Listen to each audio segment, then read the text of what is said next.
अक्षर, शब्दार्थ, अलंकार, छंद, प्रबंध आदि के ज्ञान के बिना अगर आपको यह नहीं पता है तो आप काव्य रचना नहीं कर सकते। काव्य का जो आभूषण है उसे अलंकार कहते हैं।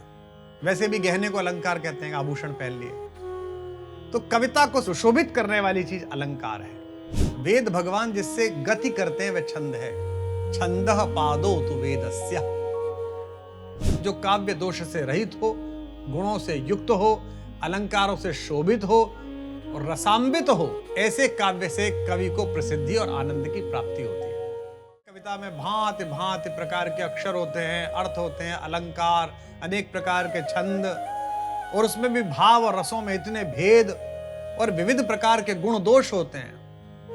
अक्षर, शब्दार्थ, अलंकार, छंद, प्रबंध आदि के ज्ञान के बिना अगर आपको यह नहीं पता है तो आप काव्य रचना नहीं कर सकते। और यह सब नाना अर्थात बहुत है। अलग अलग प्रकार के छंद हैं, अलग अलग प्रकार के प्रबंध, महाकाव्य हैं, खंड काव्य है, स्वतंत्र कविताएं हैं, रसहीनों हैं जिनमें और श्रीवृद्धि हो रही है। हमारा कवि स्वयं पर प्रसन्न होता हुआ कहता है, विधि से कवि सब विधि बढ़े।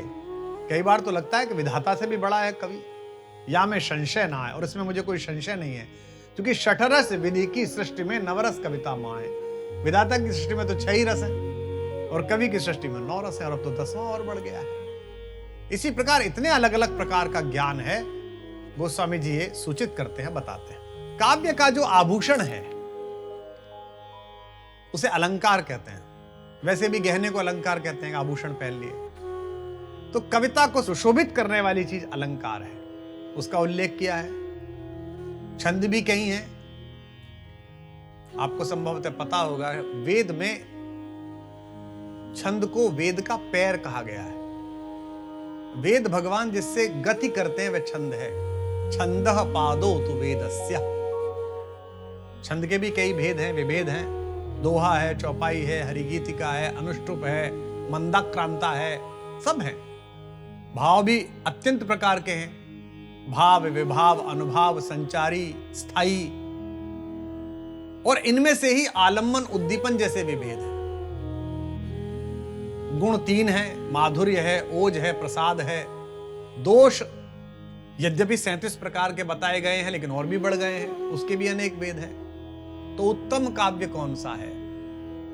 सरस्वती कंठाभरण में उत्तम काव्य की परिभाषा दी गई है, और उसमें बताया गया है जो काव्य दोष से रहित हो, गुणों से युक्त हो, अलंकारों से शोभित हो और रसान्वित हो, ऐसे काव्य से कवि को प्रसिद्धि और आनंद की प्राप्ति होती है। पर गोस्वामी जी तो कह रहे हैं कि मुझे कविता का विवेक ही नहीं है, मुझे तो कुछ आता ही नहीं है।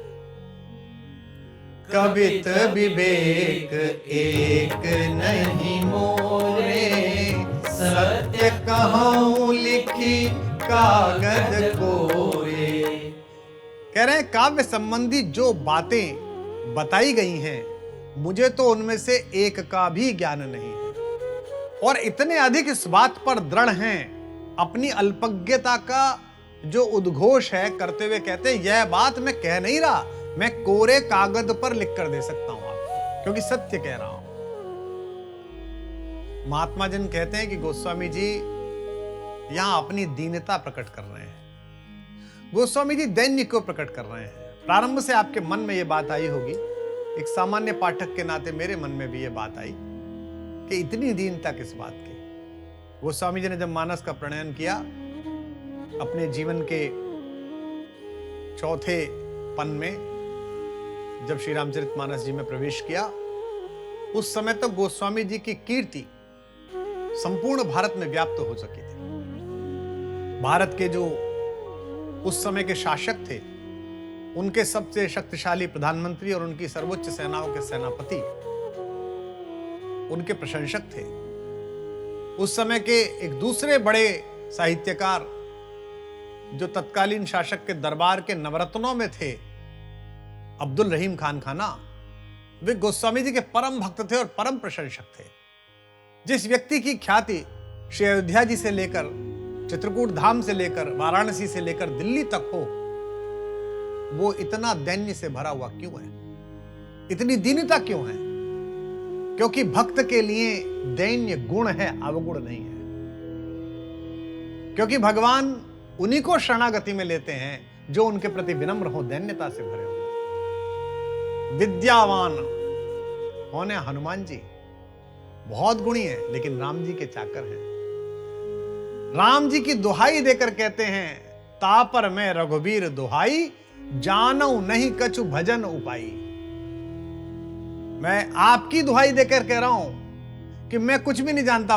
और कौन है? ज्ञानी नाम अग्रगण्य, जो ज्ञानियों में अग्रगण्य है, जिनसे पहली बार की भेंट में ही अपने अनुज लक्ष्मण से भगवान राम ने कहा कि सुग्रीव का जो सचिव है ये कोई भाषा निपुण व्यक्ति है। वाक्यज्ञम मधुरम इदम सुग्रीवम सचिवः कपि। यह सुग्रीव का सचिव वाक्यज्ञ है, मधुर भाषा बोलने वाला है। क्या गोस्वामी जी झूठ बोल रहे हैं? नहीं, गोस्वामी जी इस साधारण संसार के लिए एक उद्भट अप्रतिम विद्वान है, कवि कुल चूड़ामणि है, महाकवि हैं। लेकिन यह उनकी कथा कहने बैठे हैं जिनके श्वास से ही चारों वेद उत्पन्न हुए हैं।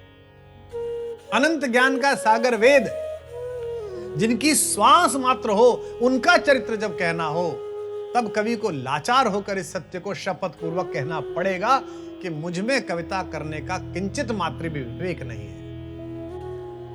शंभु प्रसाद सुमत ही हुलसी।